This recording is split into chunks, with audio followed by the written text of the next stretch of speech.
मुंबईसह विविध शहरात असंघटित कामगारांचे सामाजिक आणि आर्थिक स्तरावर अनेक प्रश्न आवासून उभे आहेत. गेली अनेक वर्षे घरकामगार महिलांच्या कल्याणकारी योजनांसाठी पाठपुरावा करत असून येत्या अधिवेशनात त्यांच्यासाठी स्वतंत्र महामंडळ स्थापन करण्याबाबत आग्रही मागणी करणार आहे, अशी माहिती आमदार संजय केळकर यांनी दिली.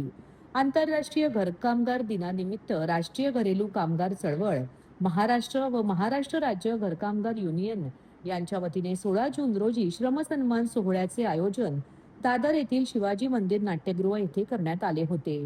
मंचावर संघटनेचे अध्यक्ष फादर फेलिक्स डिसोजा, आमदार संजय केळकर, कार्यक्रमाचे समन्वयक ज्ञानेश पाटील, असंघटित कामगार क्षेत्रातील अभ्यासक आणि ज्येष्ठ सामाजिक कार्यकर्ते राजेंद्र भिसे तसेच ज्येष्ठ पत्रकार संजय शिंदे हेही मान्यवर उपस्थित होते.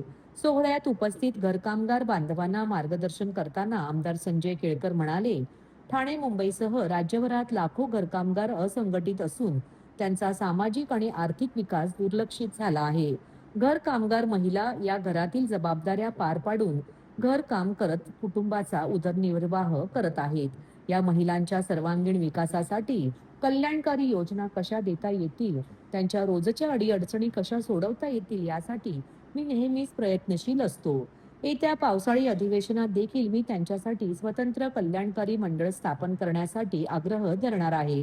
जोपर्यंत हे मंडळ स्थापन होत नाही तोपर्यंत मी स्वस्थ बसणार नाही, असे प्रतिपादन संजय केळकर यांनी केले. इतर कामगारांप्रमाणे या महिलांना देखील किमान वेतन, भर पगारी साप्ताहिक, प्रासंगिक आजारपणाच्या सुट्ट्या, भविष्य निर्वाह निधी आदी सुविधा, विविध बँकांमार्फत कर्ज योजना, आरोग्य विमा, मातृत्व लाभ अनुदान, निवृत्ती वेतन आदी सुविधांचा लाभ या महिलांना मिळायला हवा, यासाठी मी कायम प्रयत्नशील राहणार आहे, असेही संजय केळकर यांनी स्पष्ट केले. या सोहळ्यात घरकामगार महिलांनी सांस्कृतिक कार्यक्रम सादर केले. कार्यक्रमाचे समन्वयक ज्ञानेश पाटील यांनी कार्यक्रमाची प्रस्तावना केली. मेळाव्यासाठी मुंबई, ठाणे जिल्हा, पालघर आदी भागातून घरकामगार महिला मोठ्या संख्येने उपस्थित होत्या.